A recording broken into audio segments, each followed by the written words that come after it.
Hey, tonight we're diving into the real Wild West. Not the Hollywood cowboy hero shootouts, but the grimy, deadly reality where just surviving was a lucky break. Think you're tough enough to make it, trust me. There's a good reason they call it wild. If you dig these stories, throw me a like or subscribe. It really helps. Also, I'm curious where you're tuning in from, so drop a comment and tell me what time it is there. I love seeing our tiny global community connect over these weird tales.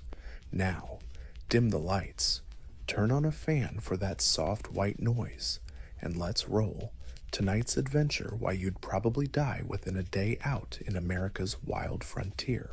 Congrats. You just woke up in the 1870s Wild West. Good news, you're about to witness a legendary chapter of history. Bad news, your chances of survival just took a nosedive. First challenge hits you before you even open your eyes. The smell, not that fresh. Earthy scent you're hoping for?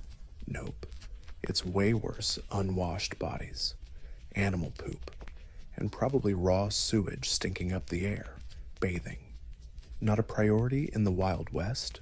Most settlers treated a proper wash like a monthly luxury.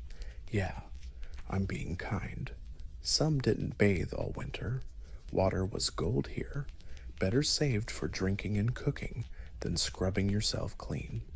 As you drag yourself out of your bed, which is probably just a straw mattress crawling with bugs, you realize every muscle in your body aches. Life on the frontier in 1870 meant working your hands to the bone from dawn till dusk. No weekends, no holidays, and forget about comfy work postures. Whether you're a farmer, miner, or ranch hand, your body's the main tool used until it breaks. Think your modern grind is tough. Frontier labor was a brutal backbreaker that left even the strongest hobbling with arthritis by their early 30s. Imagine 14 hours of plowing, hauling water, chopping wood, or crawling deep into mines. No wonder average life expectancy hovered around 35. Standing on dusty floors, you feel the chill seep in. Winters. Your house might hit a bone-chilling -4 degrees Fahrenheit inside, if you're lucky enough to have a fireplace. You let it die down overnight to save precious fuel. Good luck finding central heating or thermal underwear in this century. Summers. Get ready to sweat through every stitch of clothing. No place is safe from the Wild West's brutal nature. Speaking of clothes, forget comfort. Men usually had two sets, scratchy canvas or denim pants, and stiff cotton shirts that rubbed you raw. Women layered up no matter the weather underwear. Corsets, petticoats, and long, dusty skirts, all stiff and tight and rarely clean. Those fancy cowboy outfits you see in movies, total middle-class fantasy. Your stomach's rumbling, it's breakfast time. Hope you're into beans, biscuits, and coffee, maybe 3 meals of that. Wild West food was boring and seriously lacking nutrients. Fresh fruit and veggies were seasonal luxuries. Meat, when available, was usually salted or smoked, no fridge in sight. Scurvy, caused by vitamin C deficiency, you know.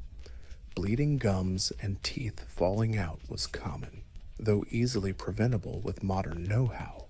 Think at least the coffee's decent movie cowboys always have a pot boiling. But what you get is barely coffee.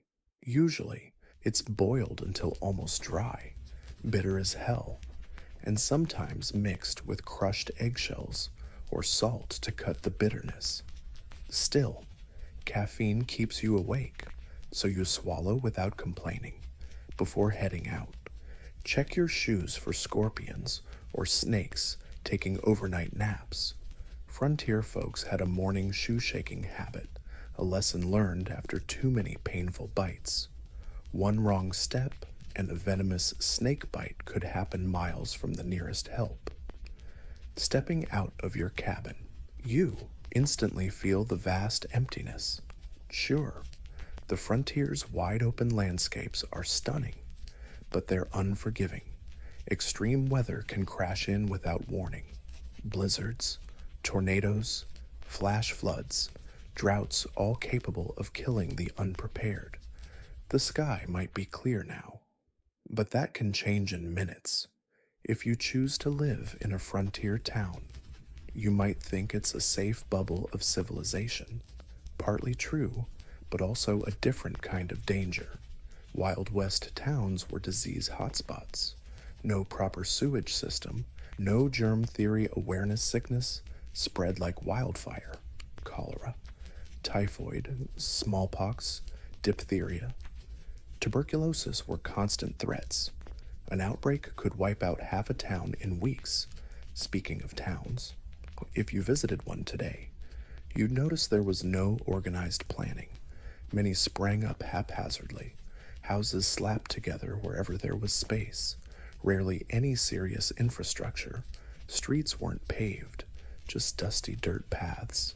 When it rained, the streets turned into muddy messes. When dry, they kicked up dust clouds. The stench hit your nose like a punch.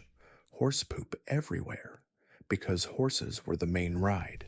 No street sweepers, no sanitation crews, just chaos. In some towns, trash piled up to knee height, right where everyone walked. Flies swarmed you, and suddenly you get why diseases spread like wildfire, strolling down Main Street. You'd spot the saloon the hotspot of the town. Forget Hollywood glam. Saloons weren't fancy joints with swinging doors and piano players. Most were rough rooms with a clunky wooden bar and basic furniture. The booze, not fine oak-aged whiskey. Nope. It was raw hooch, often mixed with tobacco spit, chili, pine oil, or even gunpowder to make it extra strong. One bad sip could blind you. Saloons also doubled as the Wild West's violence hub. Not the shootout duels you see in movies, but drunken brawls that escalated fast because everyone carried weapons and nobody was in the mood to play nice. Those romantic, quick-draw shootouts, super rare. Most violence was spontaneous, messy, and over dumb stuff. Speaking of weapons, nearly everyone carried something not just for self-defense. Guns and knives were mostly for hunting, fending off wild animals, or occasionally sending a signal. Bears, wolves, mountain lions, rattlesnakes, yeah. Walking around unarmed was just plain dumb, especially between settlements. You might be surprised to learn that many frontier towns actually had strict gun control laws. Places like Dodge City, Kansas, or Tombstone. Arizona required visitors to check their guns at the town limits. The famous OK Corral shootout kicked off because the Clanton gang refused to follow Tombstone's gun rules.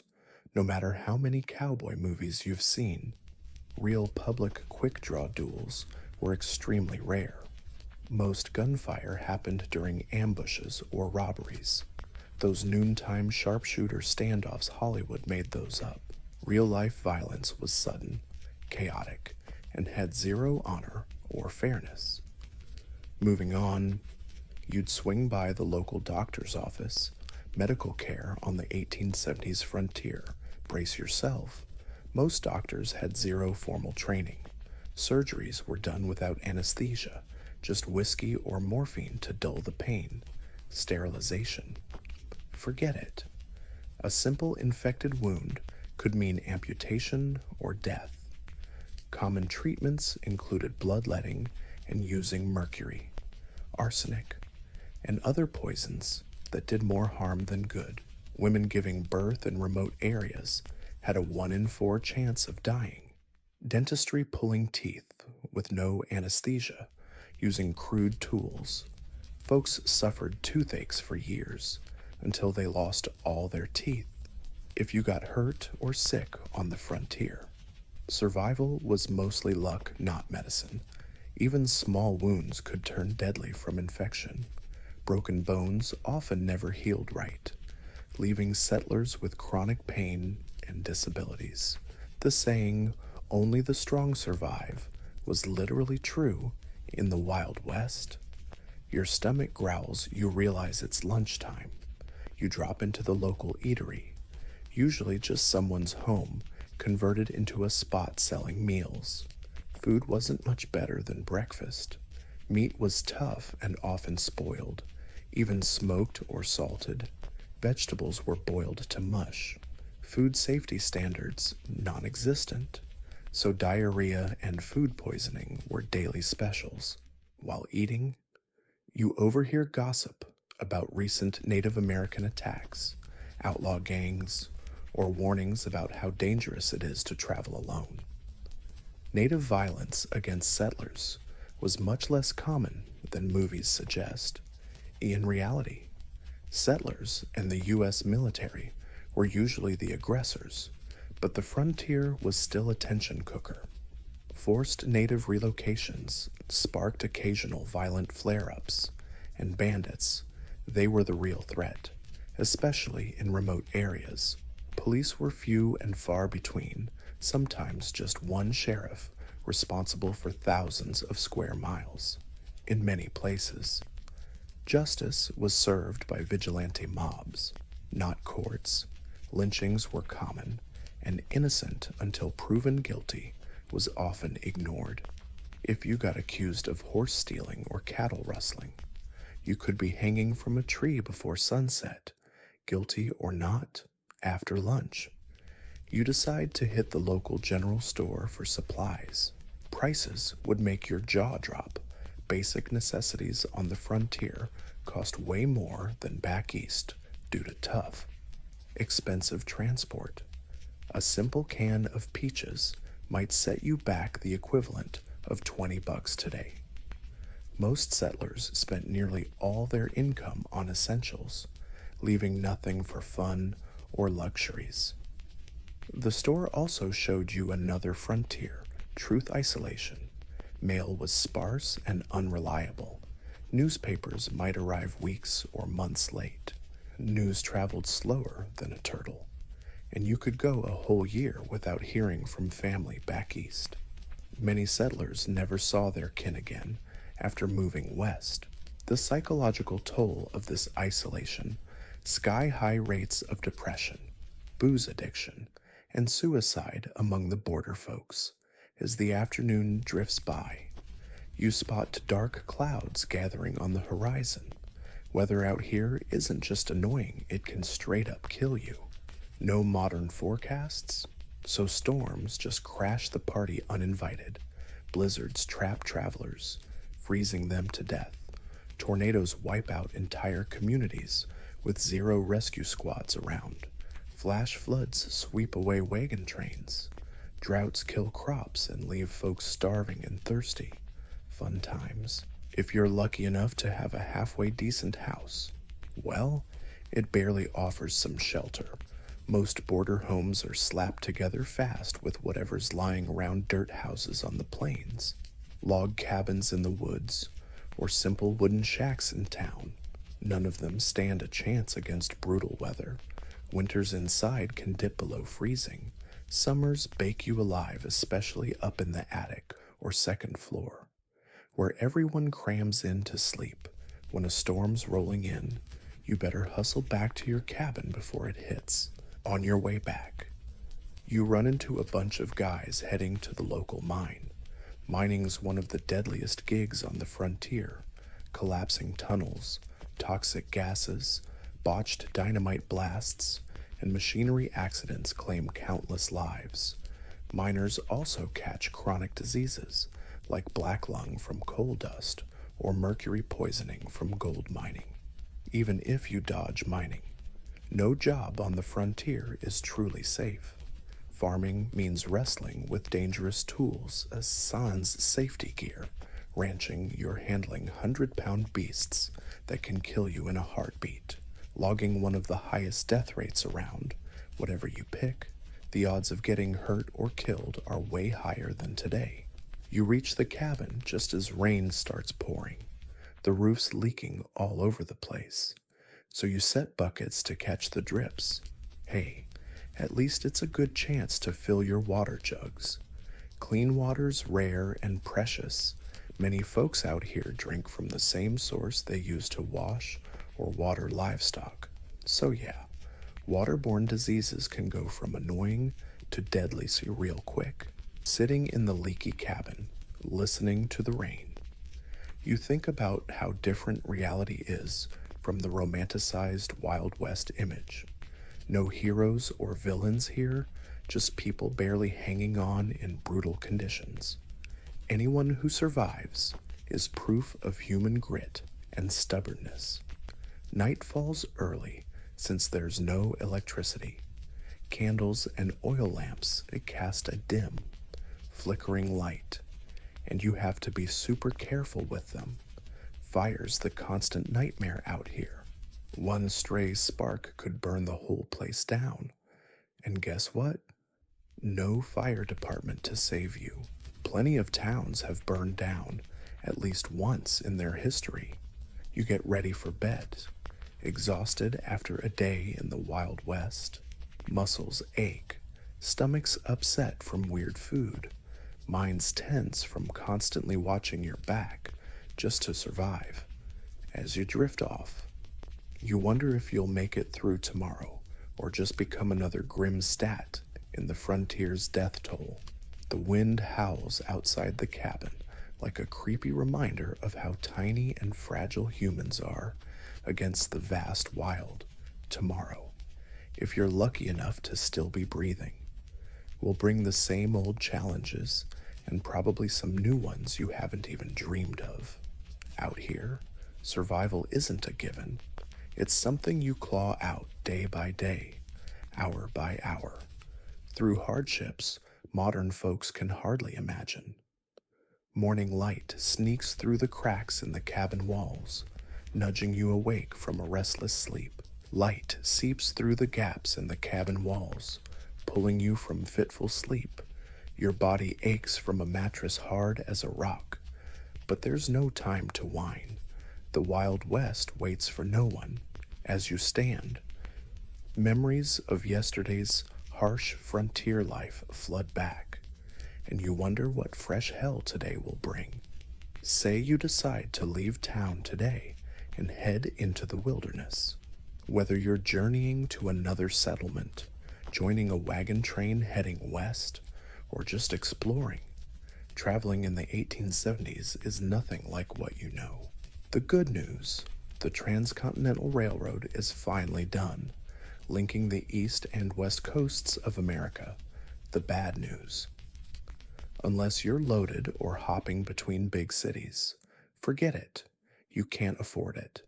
Most folks on the frontier get around on horseback, wagons, or just their own 2 feet. Got a horse? Congrats. You're lucky. Horses aren't cheap, and feeding and caring for one is pricey too. A good horse could cost you several months' wages. Then you have to buy saddles, bridles, feed, and vet care. Speaking of vet care, that usually means shooting your horse if it breaks a leg or gets seriously sick. Actual treatment is rare. Riding horses back then wasn't exactly a joyride. Saddles in the 1870s were built to function, not pamper. Sitting in one for hours meant even the best riders got blisters and sore muscles.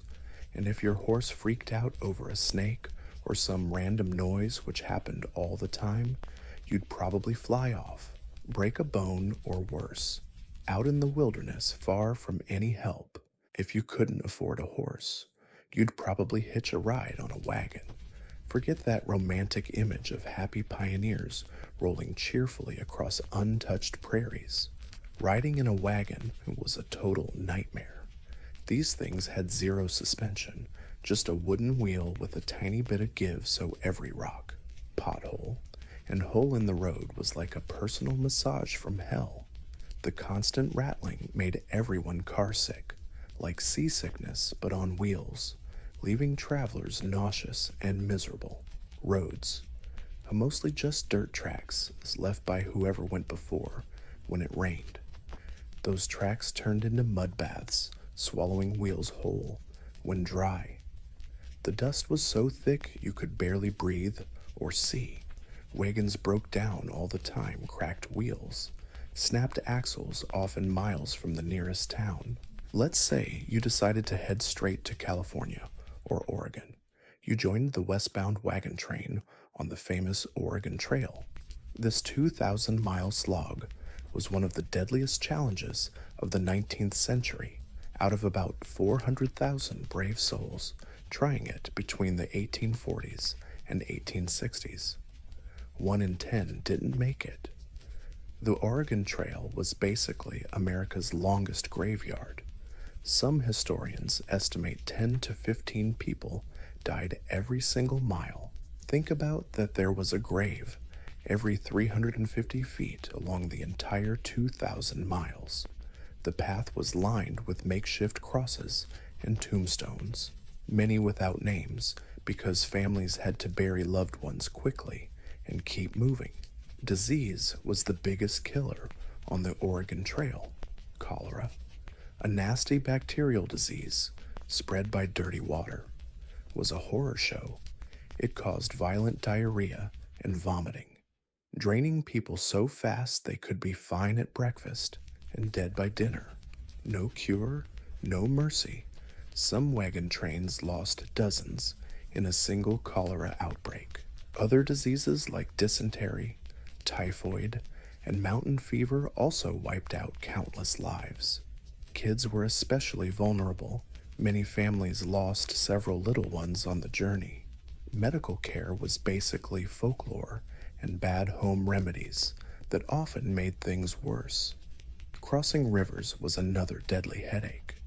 Wagons weren't built to float, but pioneers had to ford many rivers heading west. Some spots had ferries or makeshift docks, but often they had to turn wagons into temporary boats. Wagons frequently tipped over in rivers, killing people and livestock and wrecking precious gear. The Platte, Columbia, and Snake Rivers claimed hundreds of lives during migration, contrary to popular belief. Native American attacks were pretty rare. Most tribes actually helped settlers with supplies, guidance, and river crossings. Most violent deaths were accidents getting run over by wheels, drowning, or crushed by wild animals throwing rocks. Gun accidents were shockingly common, since most travelers didn't really know how to handle weapons, but carried them for hunting and protection anyway. The mental pressure was brutal. Families had to bury children, parents, spouses on the road, and then keep moving immediately. No time for long mourning. Every day wasted meant fewer chances to cross mountains before snow blocked the path. The constant stress, loss, and physical exhaustion made many travelers mentally break down. Suicide wasn't rare among pioneers on the trail, and if you were lucky enough to survive to California or Oregon. Don't pop the champagne yet the worst wasn't over. Many arrived with empty pockets and spent resources.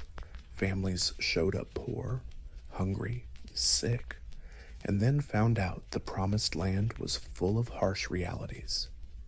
But let's say you didn't go that far. Maybe you only made it to a nearby town or settlement. Even short trips in the Wild West were packed with dangers. Travelers could run into bandits who saw lone riders or small groups as easy prey. Sure, wagon robbery got Hollywood hype later on, but it really happened enough to keep you scared. Nature didn't cut anyone slack. Either flash floods could wash out trails or trap the unwary. Summer desert heat could kill you with dehydration and heat stroke. Winter blizzards often stranded travelers, sometimes leading to freezing deaths or desperate scenes like the famous Donner Party. Survivors sometimes resorted to cannibalism just to stay alive. Navigation was another nightmare before detailed maps. Travelers had to rely on vague directions, landmarks that could change or be mistaken, and captains who weren't always reliable. Getting lost in the wilderness was basically a death sentence, especially when supplies ran low. If you're traveling today, you might notice a side of frontier life movies rarely show the wild mix of people. The Wild West wasn't just cowboys and white settlers, it was a cultural melting pot from all over the globe. Chinese immigrants built railroads, worked mines, and ran businesses. Mexican families had lived in the Southwest long before it became U.S. territory. Black cowboys made up to 25% of the workforce on some ranches. European immigrants from Germany, Ireland, Italy, and Scandinavia brought their own cultures and traditions. And of course, dozens of Native American nations had called these lands home for thousands of years before anyone else showed up.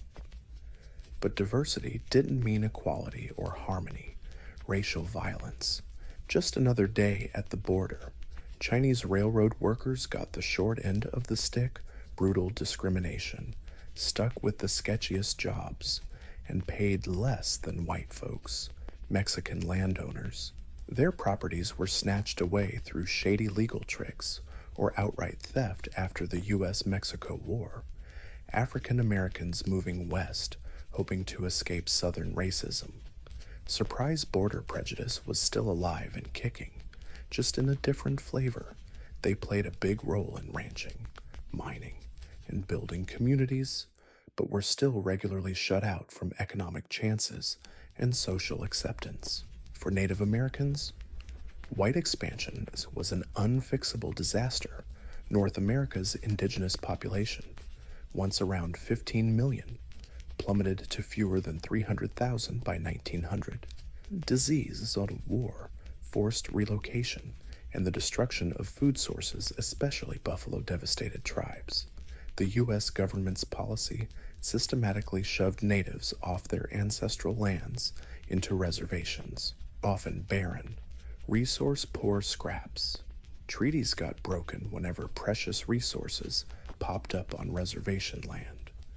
Native kids were ripped from their families and stuffed into boarding schools to erase their culture under the charming motto, "Kill the Indian, save the man." Forget those Hollywood cowboy verses, Indian shootouts, they totally warped the real. Messy relationship between settlers and natives. Many tribes initially tried to get along and adapt. Violence usually sparked after repeated treaty breaches, land grabs, or deliberate provocations. As you keep moving along, think about another group with a totally different story from Hollywood's version, Women at the Border. Far from the weak heroines or school moms in cowboy flicks, border women worked insanely hard and faced brutal social expectations. On homesteads and farms, they did way more than cook, clean, tend kids, and sew. They worked the fields, cared for livestock, and guarded the homestead when needed. Their workdays started before dawn and ended long after dark, with almost no days off. A typical border woman might plow fields in the morning, deliver a neighbor's baby by noon, chase off predators threatening livestock in the afternoon, and still cook and care for her own kids all day. Many became widows young, juggling farm or business management solo while raising kids. Despite all that, women had basically zero rights. In most territories and states, they couldn't vote, couldn't own property if married, and lost custody in divorce. Domestic violence, considered a private matter with the law mostly useless. Single women had even fewer options. Teaching was one of the few respectable jobs, but female teachers got paid way less than men and were often fired as soon as they married. Some women found economic freedom running boarding houses, nursing, or selling hats and dresses. Then there were the dirty pigeons, aka prostitutes, working border brothels and saloons. Romanticized stories about them total fantasy. The truth was often grim, pushed into sex work by poverty, after widowhood or abandonment. Abuse, addiction, and rampant disease were common. Even if they made good money, society shunned them, and starting over with dignity was near impossible. Some women actually had more freedom on the frontier than back east, with fewer women around. They had more choice in husbands and got treated a bit better since communities competed to keep them. Places like Wyoming and Utah even gave women voting rights a decade before the 19th Amendment because they knew women were key to developing the new lands. As your long day drags on and you keep going, you might wonder about law enforcement in this so-called lawless land. Spoiler, it's complicated and varies a lot. Pretty different depending on where you are. Big cities and towns usually had organized police forces, but the vast countryside, almost no official protection. County sheriffs were elected to keep order over huge stretches of land.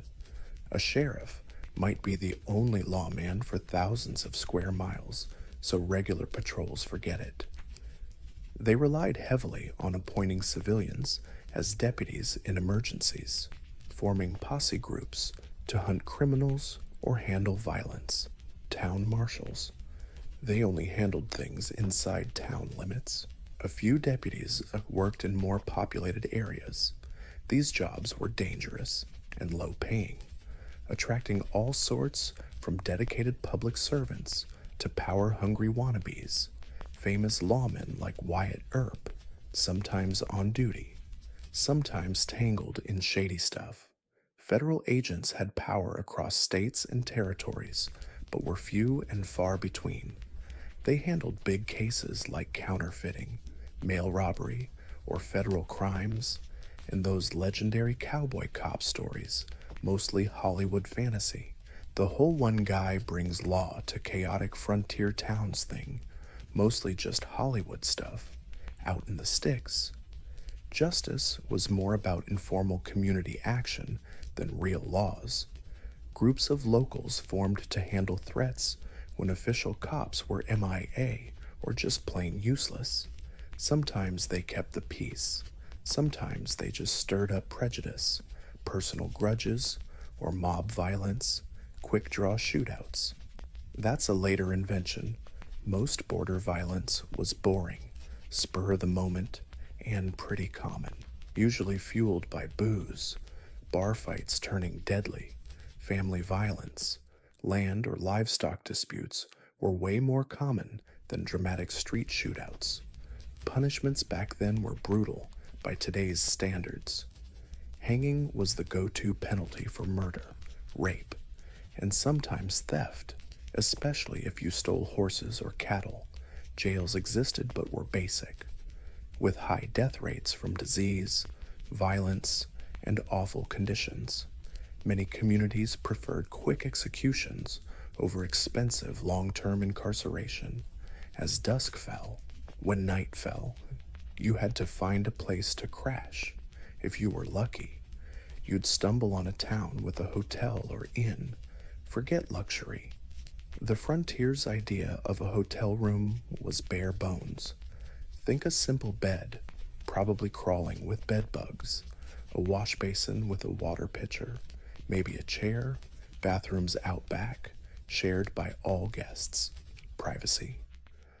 Thin walls meant you could hear every squeak and whisper from next door.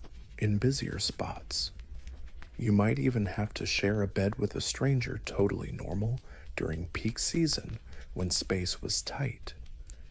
Sheets might not have been changed since the last guest, and lighting was just candle or oil lamp. A night's stay would set you back 25 cents to $1, depending on quality and location for many travelers. That was a hefty chunk of change, like a few hours' wages for a typical worker. So a lot chose to sleep in the stables, grain sheds, or under the stars to save money, even if it meant more discomfort. All those options came with risks. If you were trekking through the boonies, chances were you'd have to camp out. That meant building a fire, assuming you could find enough wood, cooking a meal from your meager supplies, then sleeping on the ground with little protection from weather or wild animals. Locals, seasoned travelers, and army scouts had fancy camping skills, but average settlers often made deadly mistakes. Managing fire properly was a matter of life and death. Too big a blaze could torch thousands of acres of grassland or forest in just a few hours. Too small a fire, you'd freeze during cold nights, risking hypothermia. Cooking over campfires requires a skill many modern folks lack, often ending up with food that's half charred, half raw, as night falls and you get ready to sleep. The sounds of the wild frontier surround you. Coyotes howl in the distance. Strange birds call out. The wind rustles through the grass and trees. For anyone used to city lights and noise, the deep darkness and eerie wilderness sounds can totally freak you out.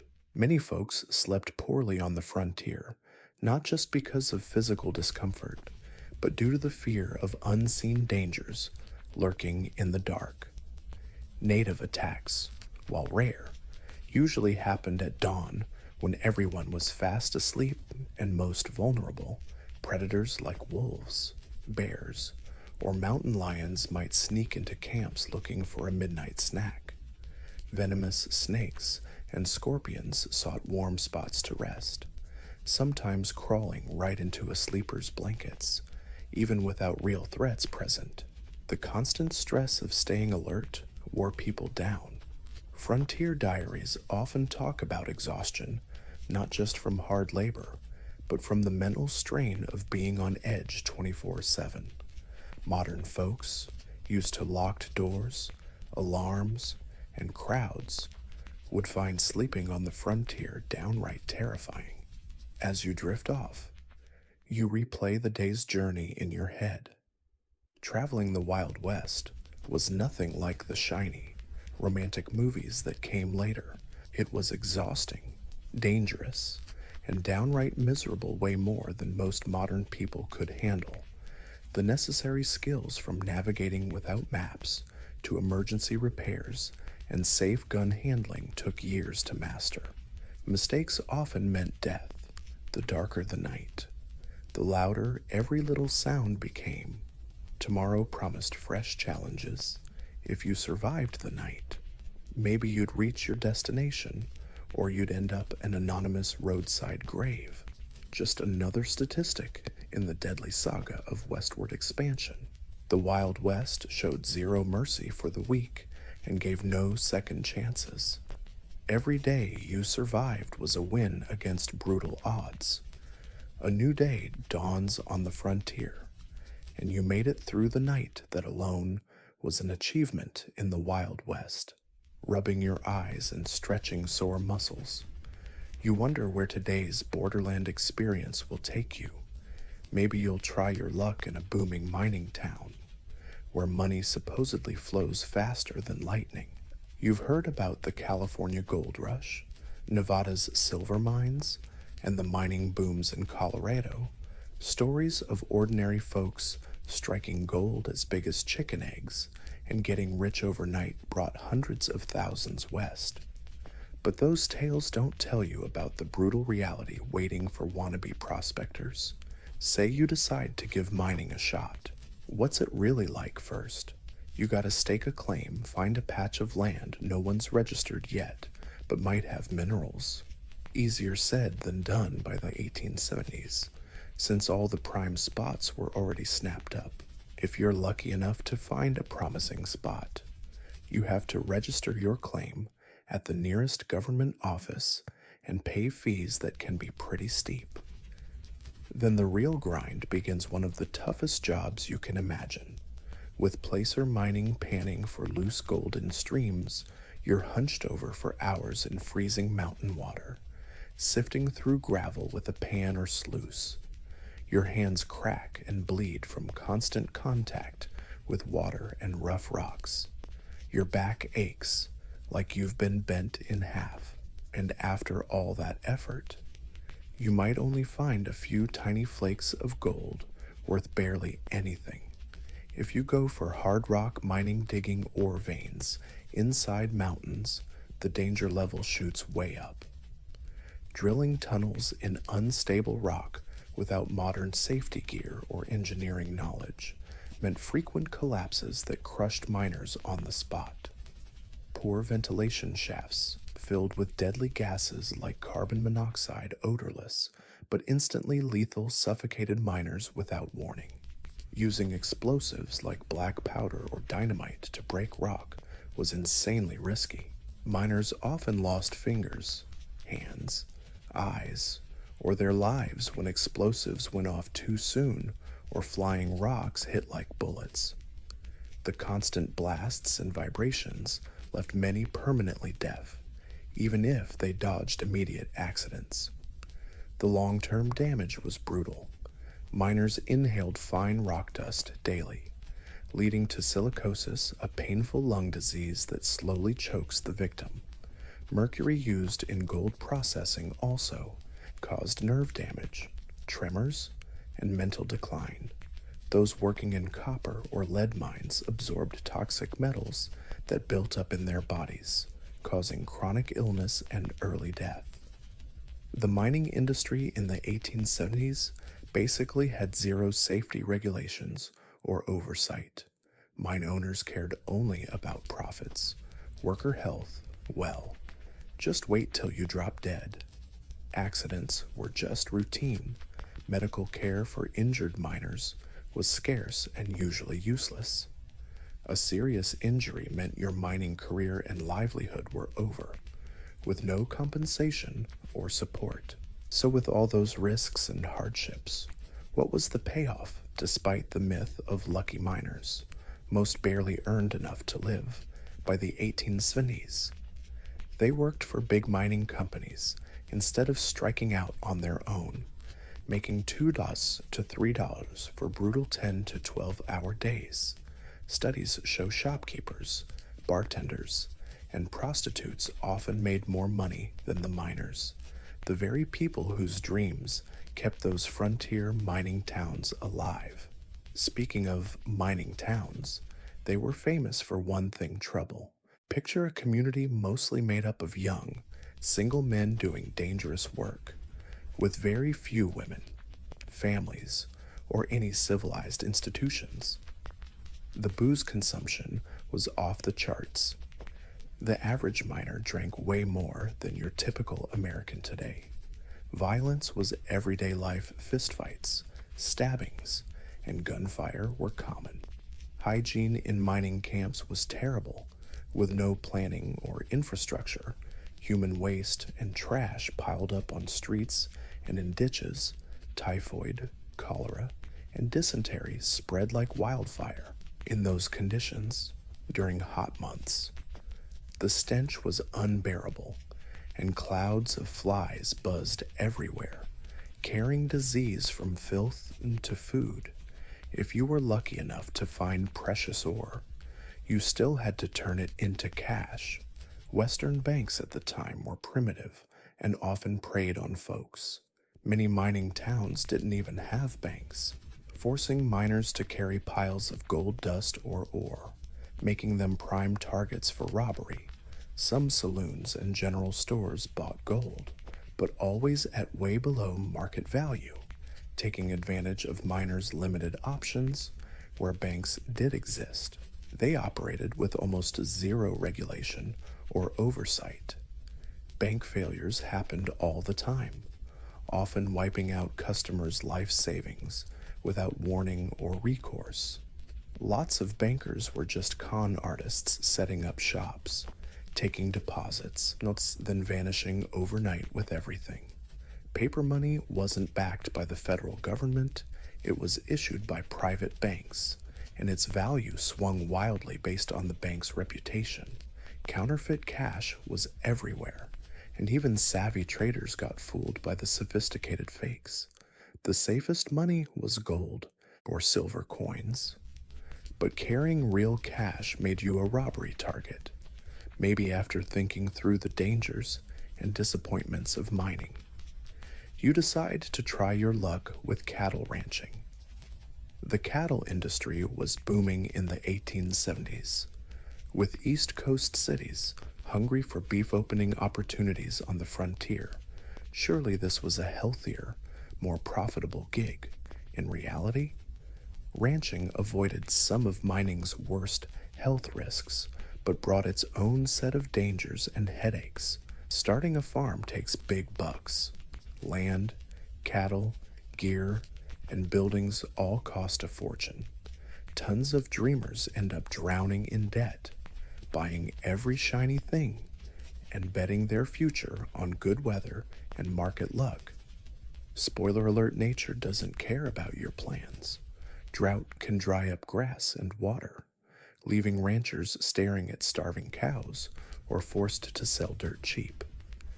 Then there's brutal winters that can wipe out entire herds, like the famous Great Die-Up of 1886-87, when up to 90% of northern plains cattle either starved or froze to death.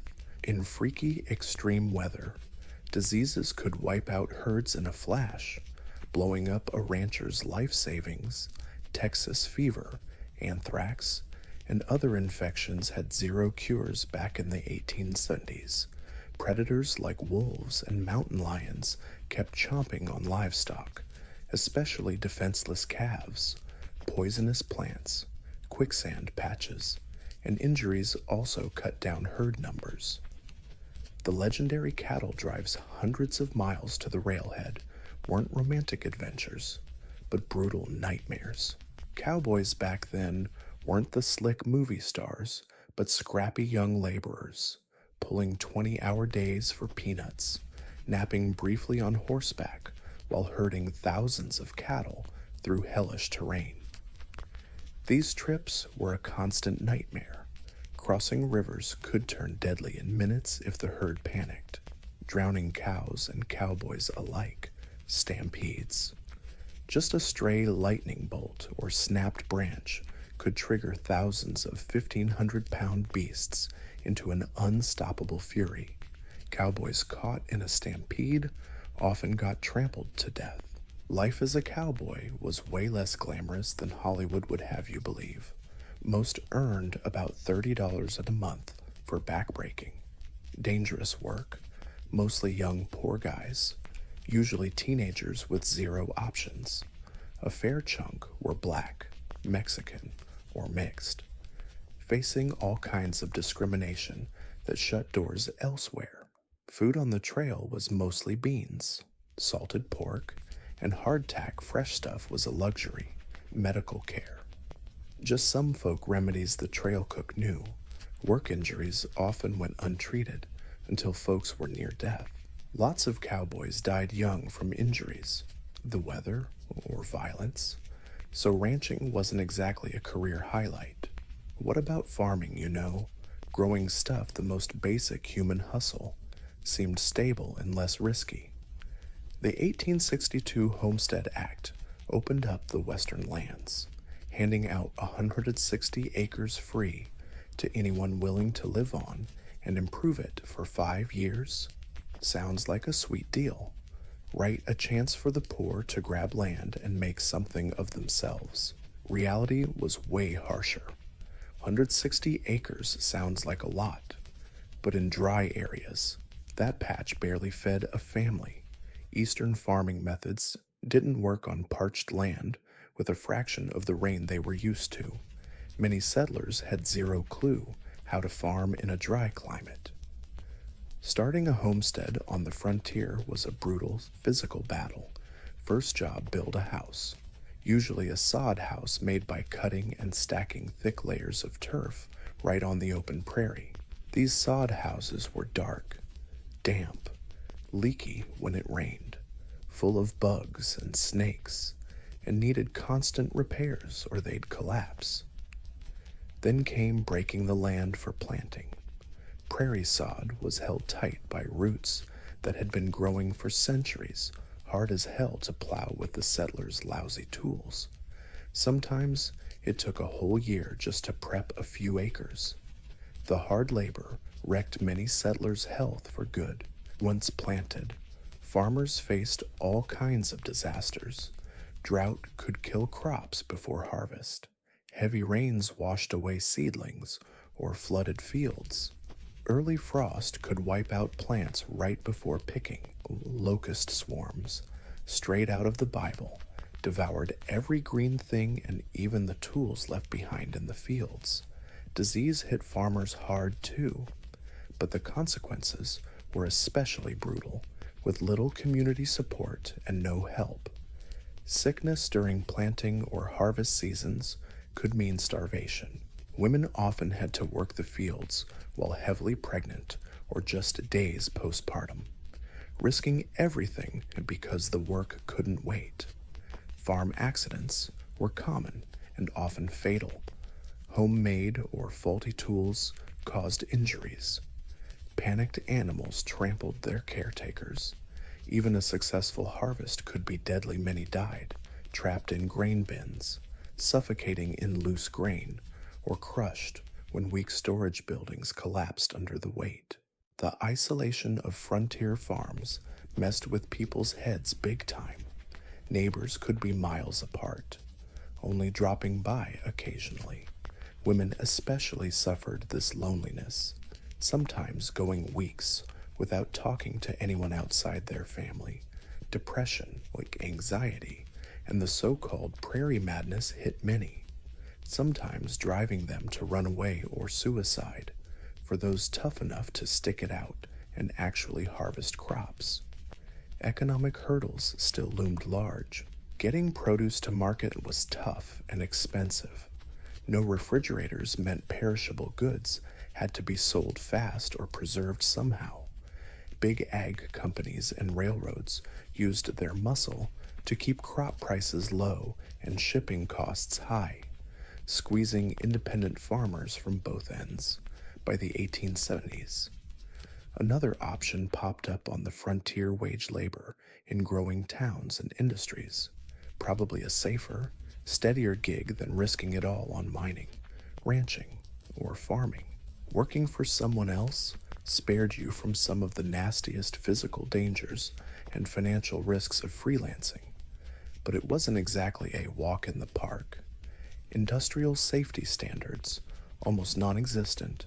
Factory, carpentry, and machine shop workers got mangled because the machines had zero guards.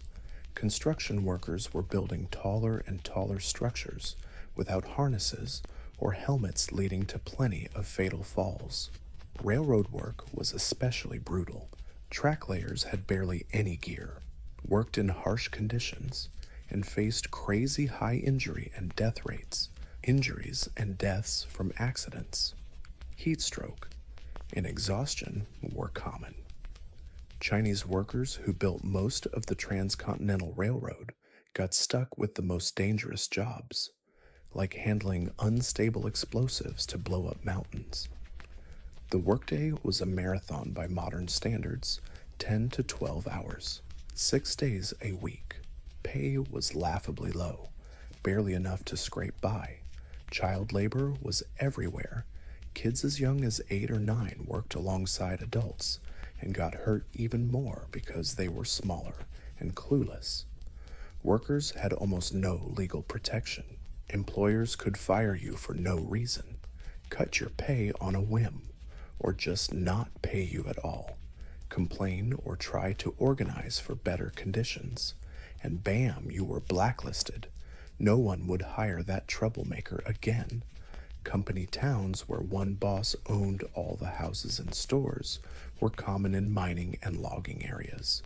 Workers had to pay insanely high prices at the company store, live in company housing, and sometimes got paid in company scrip instead of real money. This created a debt trap that kept workers chained to the system forever. Whether you were a miner, ranch hand, farmer, or wage laborer, life on the frontier was a gut-wrenching experience from a modern perspective.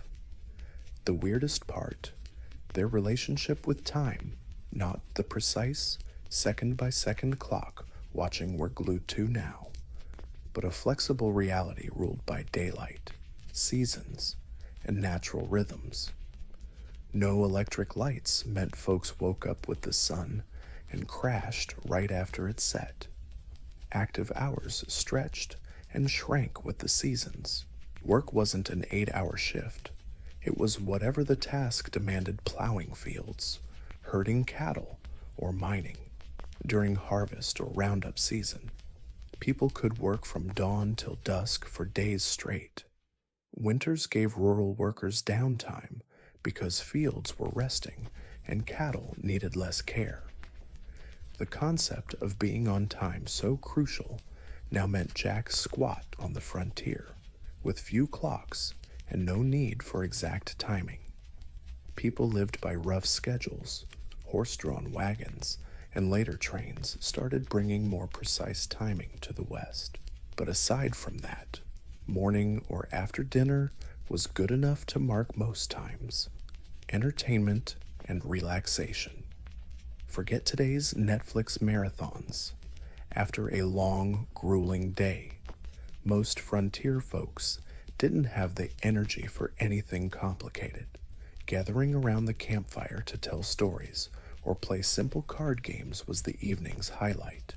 Music was a treat when instruments and skilled players showed up. Fiddles, harmonicas, and guitars set the mood.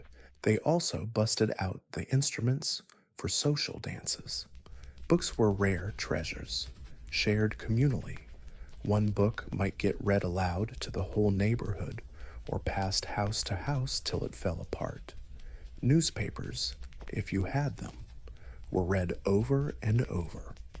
Every ad and headline scrutinized to catch a glimpse of the wider world. Organized sports existed, but were way simpler than today. Baseball was gaining popularity, played with makeshift gear on rough fields. Horse racing, wrestling, and shooting were both entertainment and skill shows.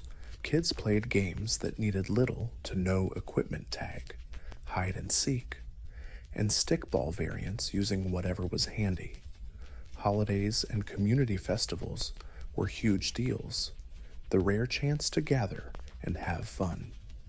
The 4th of July pulled folks from miles around for picnics, speeches, games, and dancing. Harvest festivals marked the success of the year's most important work. Religious holidays weren't just spiritual, they were precious breaks from the daily grind. As day faded, you'd naturally reflect on the brutal challenges of frontier life. Everything demanded harder work, more risk, and fewer comforts than today. Those who survived and even thrived had qualities society rarely needs: now insane endurance, practical skills for any emergency, and mental toughness to face constant hardship and loss. Darkness crept in, bringing a silence so deep you could hear your own heartbeat. No engine noise, no AC hum, no electronic buzz, just whispering winds, a chorus of insects, and the occasional night bird call. This deep silence, alien to modern ears, was the soundtrack of frontier nights, comforting, yet eerily empty as you drifted off. You'd wonder if you had what it took to survive here, not just a day or a week, but years, even decades. The folks who built the American West, for better or worse, weren't fairy tale heroes. They were complicated, raw human beings. People faced insane challenges, armed with just the limited tools and smarts of their time. Their story, stripped of any romantic gloss, is about pure human grit against conditions that would make most of us today throw in the towel. The chilly night air wraps around you like a blanket, and the stars blaze above something we rarely see these days, thanks to all the city lights, at least. This was a pure kind of beauty the frontier folks got to soak in. One few of us modern folks ever truly experience the majestic Milky Way stretching across a pitch-black sky, connecting them to the same cosmic show their ancestors stared at for generations. Morning breaks over the wild, wild west, and with it comes hunger, the one constant companion nobody wants. Food in the 1870s. West wasn't your modern buffet of convenience and variety. Let's dive into what it really meant to feed yourself in this brutal environment. Good news hunting was still fairly reliable in many places. Deer, elk, rabbits, and birds could bulk up your meals if you actually knew how to hunt. Bad news hunting takes ammo, and ammo was pricey and often saved for self-defense. Hunting also gobbled up time you'd rather spend on other essentials, which was a luxury most settlers just didn't have during the busy seasons. Most frontier families leaned heavily on what they grew, preserved, or bought in bulk. Their main staples, beans, corn, and pork, calorie-packed but boring and nutritionally meh. Fresh fruits and veggies showed up only in season, for a few short months, and winter diets were basically a sad parade of not-so-fresh stuff. This lack of variety led to widespread nutrient deficiencies. Scurvy, caused by a lack of vitamin C, was common in winter and early spring when fresh produce was nowhere to be found. The symptoms, bleeding gums, loose teeth, aching joints, and eventual death were well known but hard to avoid with limited resources. Other deficiencies stunted kids' growth and caused chronic health issues in adults. Food preservation was a constant battle and a survival skill everyone needed. No fridge meant meat had to be eaten fast or saved by smoking, salting, or drying. These methods kept bacteria at bay, but wrecked flavor and texture, and drained nutrients. Salted foods bumped up blood pressure and other health problems. Women spent endless hours preserving food when it was abundant to survive lean times. Veggies got pickled or fermented. Fruit was dried or sugared. If you were lucky, root vegetables could be stored in underground cellars that stayed cool. These chores weren't optional, they were life or death, determining whether a family made it through winter or starved. Food preservation came with its own drama. Properly preserved food could last months or even years, but screw it up and it spoiled or worse, poisoned you. Plus, stored food attracted pests, mice, bugs, and insects devoured most of the stash, and their droppings contaminated what was left. Most frontier families just accepted that their flour, beans, and staples came with a side of bug bits and mouse poop because, well, what choice did they have? Cooking was another epic hassle compared to today. Meals were cooked on open hearths or wood stoves that needed constant babysitting and fuel in sparse forests or grasslands. Women and kids sometimes spent hours gathering dried buffalo dung or rolled up grass to burn for cooking fuel. Water had to be hauled from wells or streams, often hundreds of pounds daily for cooking, washing, and drinking, despite all the effort. Meals still lacked the variety and flavors modern folks expect. Spices, a luxury so pricey they were hoarded or skipped altogether. Sugar and coffee were precious treats, saved for special occasions. Fresh milk only showed up if the family had cows, and then only for a fraction of the year when the cows were actually producing. Most frontier kids grew up on simple, repetitive diets that would give modern nutritionists nightmares. Funny enough, obesity was super rare on the frontier. Limited food, little sugar, and constant manual labor kept folks lean. But being skinny didn't exactly mean healthy. Plenty of frontier folks were malnourished despite having enough calories to get by, beyond the basics of eating. Frontier life threw its own unique curveballs at families raising kids. If you were born on the wild frontier instead of just visiting, your childhood was a whole different beast from today. 19th century kids were viewed through a totally different lens. A 6-year-old was already expected to pull real weight to keep the family alive, not wasting time on silly schooling, but doing essential economic work. Little ones looked after livestock, gathered eggs, picked veggies, watched younger siblings, and helped with countless chores so adults could tackle the heavy lifting. By 10 or 12, most frontier kids were working alongside grown-ups, nearly as productive. Boys followed their dads to the fields, barns, or workshops, learning skills hands-on, not from boring classroom lectures. Girls worked with their moms, picking up. Being a housekeeper on the frontier was no joke. It wasn't just sweeping floors. They had to whip up essentials like clothes, preserved food, candles, and soap. Kids didn't get to be kids either. Their whole childhood was a crash course in survival. They saw birth, death, livestock slaughter, and sometimes brutal community fights. Instead of being sheltered, they were expected to get the memo and roll with the punches. Schooling well, that was a patchy, rare luxury out there. In the few settled towns, school might run a few months a year, usually winter. When farm work slowed down, one teacher, often barely educated, had to handle kids from 5 to 17, all crammed into one classroom. The conditions brutal. Schools were drafty in winter and oven hot in summer. Supplies were scarce, a handful of shared books. A chalkboard wiped clean over and over. Paper was so rare it might as well have been gold. Corporal punishment was the norm, whippings for whispering or not knowing your lessons. Out in the sticks, official schools might not exist at all. Some families did homeschooling with whatever books they could scrounge, but most frontier kids got just the bare minimum in reading and math.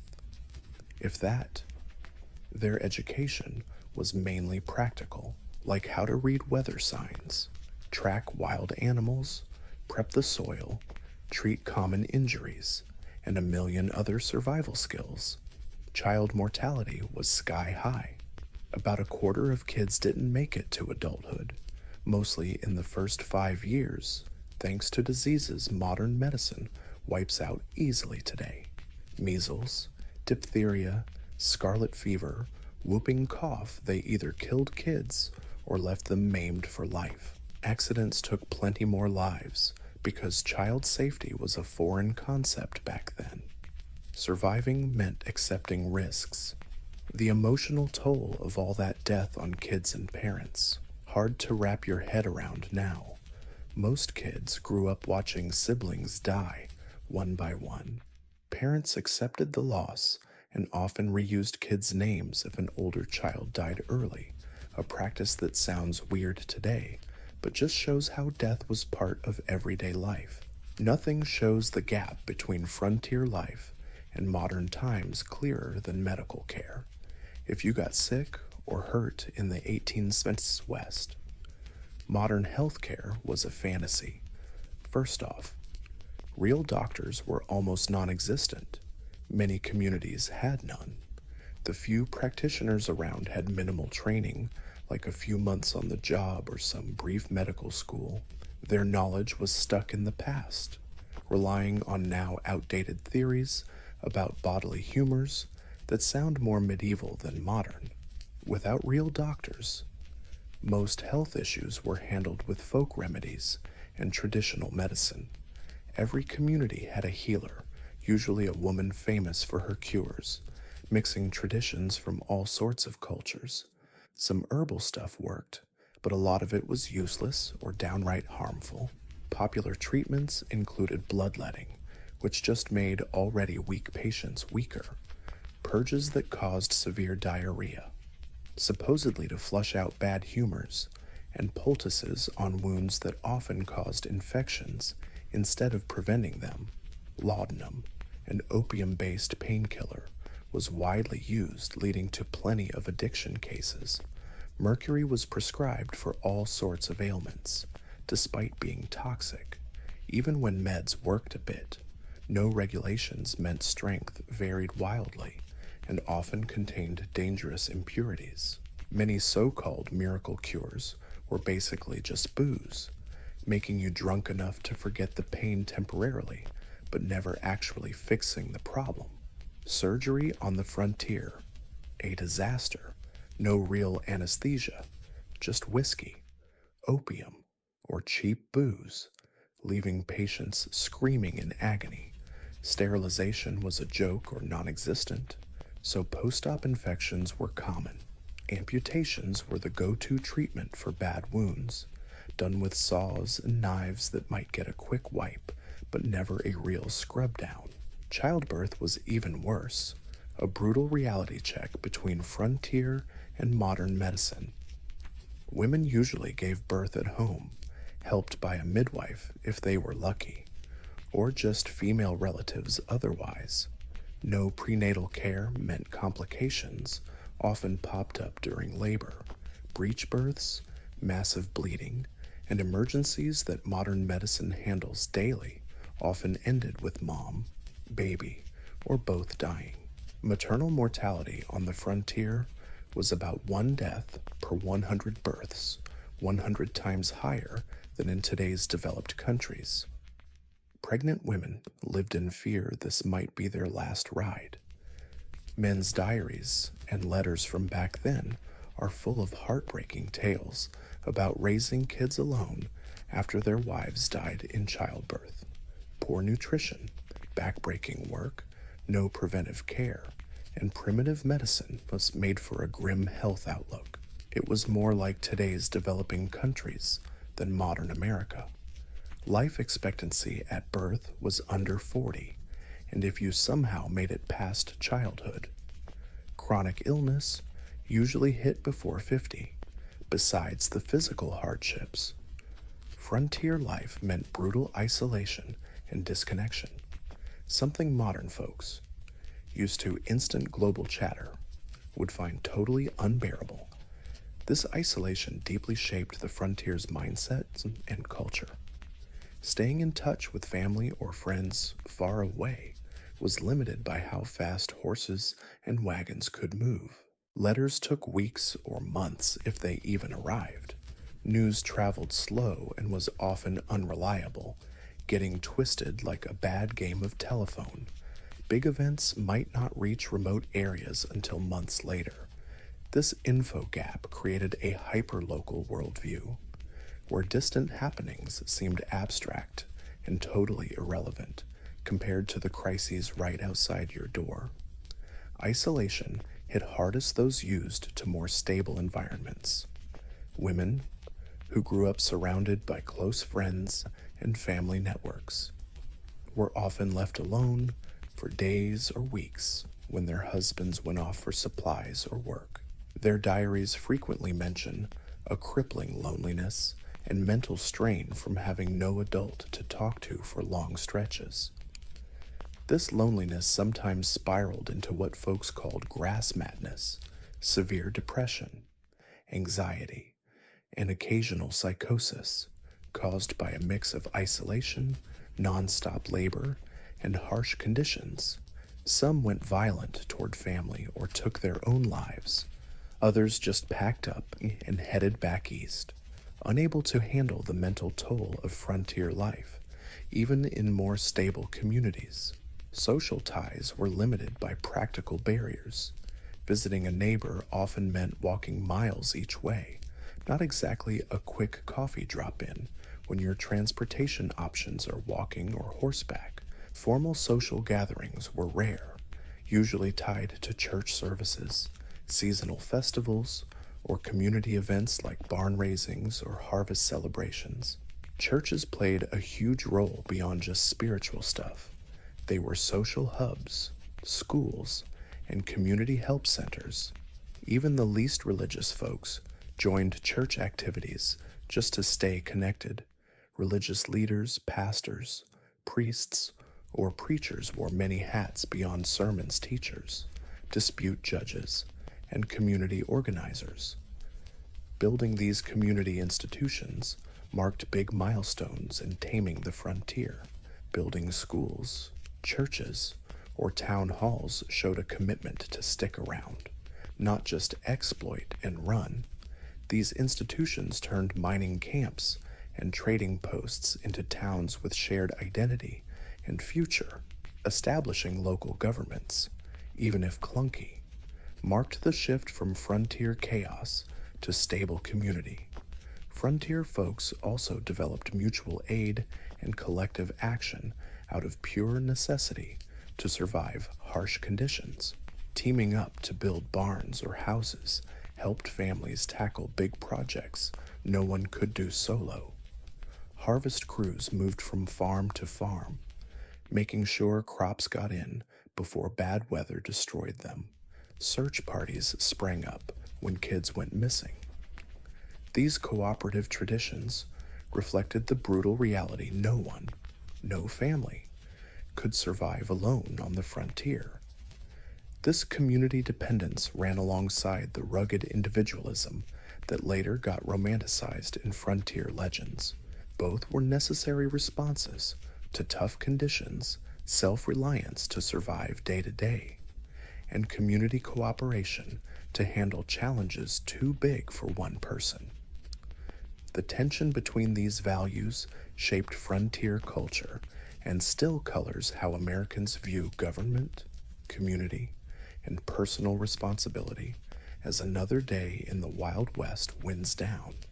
You wonder about the mental and emotional stamina needed to survive in those conditions year after year.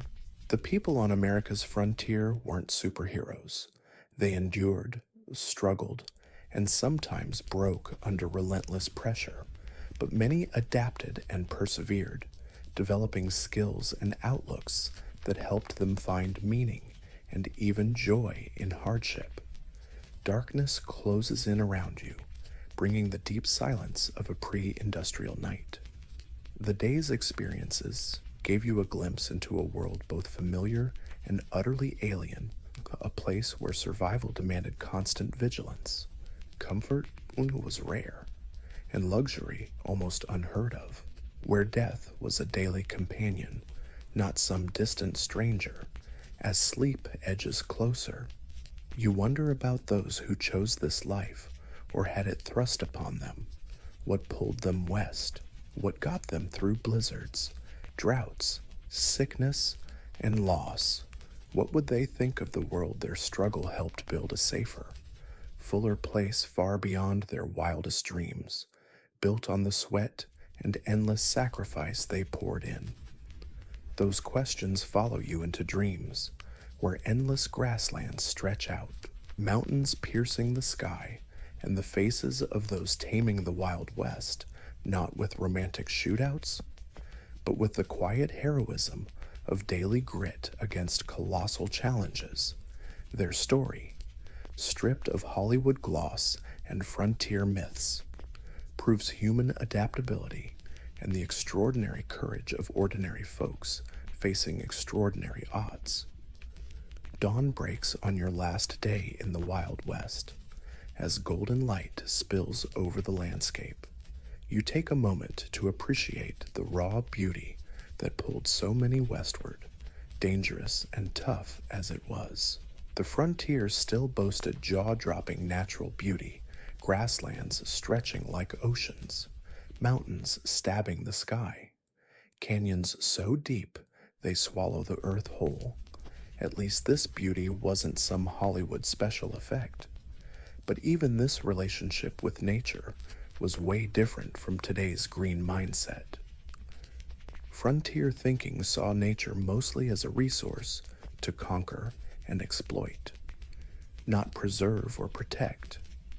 Trees were chopped without a second thought about regrowing. Animals were hunted nearly to extinction across vast areas. Streams were diverted, polluted, or wrecked for mining, with zero care for what happened downstream. The near extinction of the American bison, or buffalo, is the clearest example of this brutal exploitation. In the 18th century, there were an estimated 30 to 60 million buffalo roaming North America.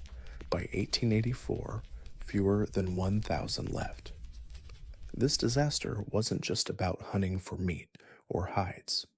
Although that played a part, it was a deliberate policy, encouraged by the U.S.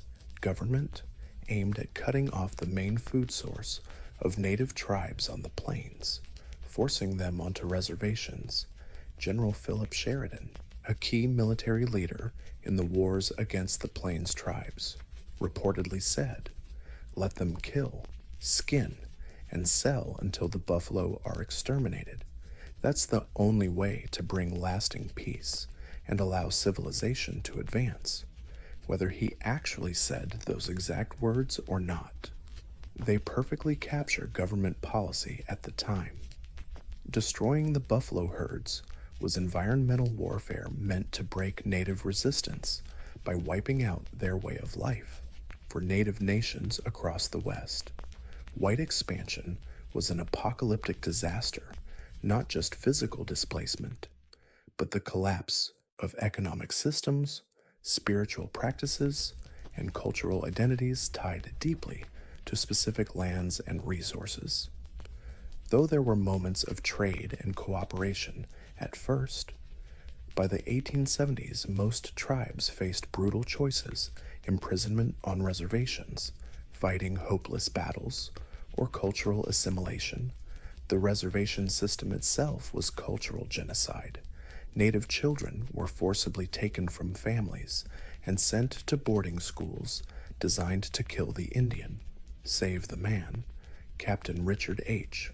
Pratt, founder of the Carlisle Indian Industrial School, famously declared, "These children have their hair cut, are forbidden to speak their native language, practice their religion, or maintain their culture." The intergenerational trauma from these policies still haunts Native communities today. Armed resistance against American expansion almost always ended in defeat, though some groups held out longer than others. The Battle of Little Bighorn in 1876, where a coalition of Lakota, Northern Cheyenne, and Arapaho defeated Lieutenant Colonel George Armstrong Custer and his 7th Cavalry, was one of the last major Native victories. But right after, military campaigns against these tribes grew brutal beyond belief. Villages attacked, women and children killed. The tragedy of this cultural clash is even deeper when you realize many Native peoples had sophisticated agriculture, complex governance, and rich cultural traditions, things European settlers could have learned from. Too bad. Different views on land use and ownership created huge misunderstandings. Many Native groups couldn't even imagine owning land like you own air or sky, so treaty negotiations over territory were a mess from the start. This cultural conflict wasn't just Native versus white settlers. The West was a melting pot, with communities from all over the world bringing their own languages, religions, customs, and ways of life. This diversity was both a strength and a source of tension in communities struggling with scarce resources and limited infrastructure. Chinese immigrants, who played a key role building the Transcontinental Railroad and mining development, faced brutal discrimination. The Chinese Exclusion Act of 1882, the first U.S. law to restrict immigration based on nationality, came from decades of simmering anti-Chinese hatred in Western territories. Chinese miners were often violently driven out of profitable claims or hit with unfair taxes targeting foreign miners. The Chinese communities in border towns often got caught up in riots and mass expulsions whenever the economy tanked. Mexican Americans, many of whom became its citizens not by immigrating, but because the U.S. just bought their land, also faced discrimination and land grabs. even though treaties promised to protect their property rights after the Mexican-American War. Lots of Mexican landowners lost their land through legal trickery, threats, or outright scams. The old Spanish water rights system, which had worked fine for centuries, got replaced by English common law, a system totally unsuited for the dry West. Even European immigrants figured out that national and religious identities still mattered out West. Catholic Irish, Lutheran Germans, Protestant Scandinavians, Eastern European Jews.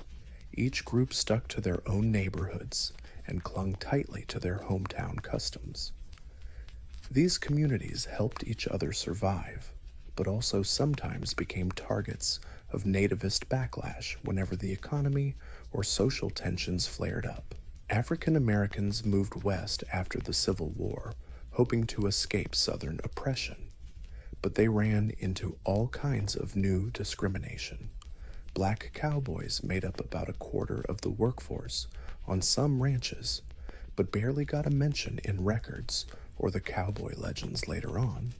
Black settlers set up communities in Western territories, but often faced organized opposition from white neighbors and discriminatory land laws. When you mix all these diverse groups, each with their own values, customs, and expectations, you get border towns that are way more complicated and conflict-ridden than the romantic myths suggest. The famous melting pot idea conveniently hides the long-standing cultural differences and the power struggles deciding which cultures get to survive and which get crushed. So there you are, watching a border town morph fast, a trend sweeping the West in the 1870s and 1880s. Early settlement with lone miners, independent farmers, and small businesses started giving way to more organized resource exploitation led by big corporations. The railroad's arrival sped this up. The Transcontinental Railroad, finished in 1869, slashed travel time from east to west from months down to days. Branch lines then pushed into formerly isolated areas, hooking them into national markets and supply chains. This transportation revolution let big-scale Western resource extraction fuel Eastern factories. While Eastern mass-produced goods flooded Western markets, these economic ties sped up the West's integration into the national system, but often squeezed out small producers. Independent miners couldn't compete with giant mining companies armed with industrial methods and capital. Family farms battled huge agribusinesses. Small ranchers got steamrolled by politically connected, investor-backed cattle companies. Corporate interests started to dominate both political and economic structures. Railroads, mining corporations, logging companies, and big landowners held immense power over territorial and early state governments. Water rights, mining claims, grazing permissions, and logging leases were doled out in ways that favored the rich and politically powerful over small operators or community interests. This shift from frontier chaos to integrated regions wasn't just about economics. It was cultural too. Rough mining camps and ranching towns slowly grew institutions, signaling long-term survival and connections to the broader society. Banks, schools, churches, newspapers, theaters, and fraternal organizations popped up. Streets got surveyed and sometimes paved. Wooden buildings got replaced by brick and stone. Local governments started regulating behavior in ways never done before, for many drawn to the frontier for its freedom from Eastern restrictions. These changes felt like unwanted taming of the wild. Those wild spaces they sought, some just kept moving west, trying to outrun civilization's march, hunting for new frontier lands. Others struggled to adapt to growing regulation, competition, and social expectations when the 1890 census declared the frontier officially closed. It sparked real psychological and cultural challenges for anyone who'd tied their identity to that borderland lifestyle. Part of this transformation was taming or at least controlling the frontier violence. Those famous gunfighters and outlaws we love in Western legends only operated during a very specific historical window, when official law enforcement was just getting its act together to fight the good fight against the old school personal and community violence in the 1880s and 1890s. Professional police forces and court systems started kicking vigilante justice to the curb in most settled communities, though the wild frontier still had occasional throwdowns. Legendary figures like Wild Bill Hickok, Wyatt Earp, Billy the Kid, and Jesse James lived in this messy middle ground, hopping between legal and not so legal gigs, depending on their mood and the opportunity. Later, myth-making conveniently blurred their morally murky realities. Hickok, not the perfect sharpshooter you've heard about. He accidentally shot the wrong person at least twice. Earp pulled all sorts of gigs: cop, gambler, brothel owner, an occasional self-appointed enforcer. Jesse James is a Robin Hood, please. That glosses over his Confederate guerrilla past and the innocent victims of his robberies. As the sun sets on your last day in the Wild West, you start to wonder about the gap between the harsh frontier reality and the legends that sprang up after.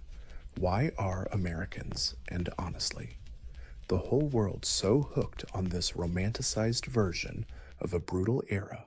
What needs do these myths serve, and what truths do they hide? Part of the answer lies in timing. The peak of frontier myth-making hit just as the frontier itself was vanishing.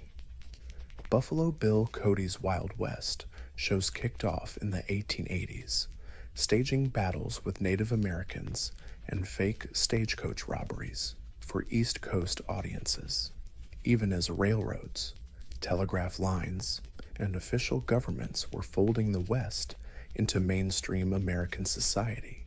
These shows weren't about historical accuracy, they were entertainment, tailored to the East Coast's mental image of the West.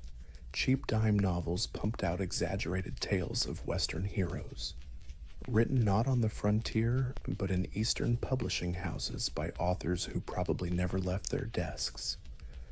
These formulaic stories stressed action, clear-cut morals, and painted the West as a proving ground for American values like self-reliance, courage, and rugged individualism. Later Hollywood cowboy flicks cranked this up to 11, creating iconic images of the lone cowboy, heroic sheriff, villainous outlaw, and savage Native American images that barely scratch the surface of historical reality. These films weren't just popcorn fun, they served psychological and cultural purposes too. They spun comforting tales about American identity during times of rapid social change and global challenges. That myth suggests American character was forged on the frontier, creating special qualities that set this country apart from the old societies. It implies that America's continental expansion wasn't just inevitable, but morally justified, a triumph of civilization over wilderness and progress over primitive cultures. The myth lays out a simple moral framework where good always beats evil through righteous violence, justifying America's growing military and economic muscle on the world stage. What the myth hides is the complicated, morally messy reality of Western development, genocide of indigenous peoples, exploitation of immigrant labor, environmental destruction, political corporate puppetry, and deeply divided communities wrestling with basic questions about identity, governance, and resources. The real West doesn't teach easy moral lessons, but offers a case study in how human societies adapt to brutal conditions, sometimes through amazing cooperation and creativity, other times through exploitation and cruelty. As night falls again, you reflect on your brief, unromanticized journey through the Wild West. You've seen why ordinary folks today used to full stomachs, health care, physical safety, and endless conveniences unknown to frontier folks couldn't last a single day in the real 1870s borderlands. The skills, knowledge, fitness, and mental toughness needed to survive the frontier are so alien they're almost unimaginable. Yet something about that world still fascinates us. Maybe it's the raw honesty of a life, stripped down to basics, where every choice has instant consequences and victories are real wins against nature's limits. Maybe it's the community dependence born from shared hardship, forging bonds that cut across origins and beliefs. Or maybe it's just a reminder that humans can endure and even find meaning in conditions harsher than most of us will ever face. The legacy of the American frontier isn't just in myths, but in the actual structures and systems shaping modern American life. Property laws, water rights frameworks, federal-state relations, approaches to natural resources, and countless other governance aspects all trace back to frontier compromises and conflicts. The West's diverse communities, despite forced assimilation efforts, helped build America's multicultural reality. Even the ongoing tensions between individual rights and the common good, local control and national standards, exploitation and preservation both trace back to those wild frontier debates. For the native folks, the frontier era wasn't some glorious chapter of national expansion. It was the wrecking ball, smashing ancient ways of life and kicking off a long, ongoing fight to save their culture and sovereignty. Their viewpoint reminds us that the simple settling the West victory story skips over complex civilizations and priceless knowledge lost in the chaos. The real frontier story. It's about holding multiple views at once, admiring the guts of those building new communities under harsh conditions, but never forgetting the destruction suffered by those forced from their homes.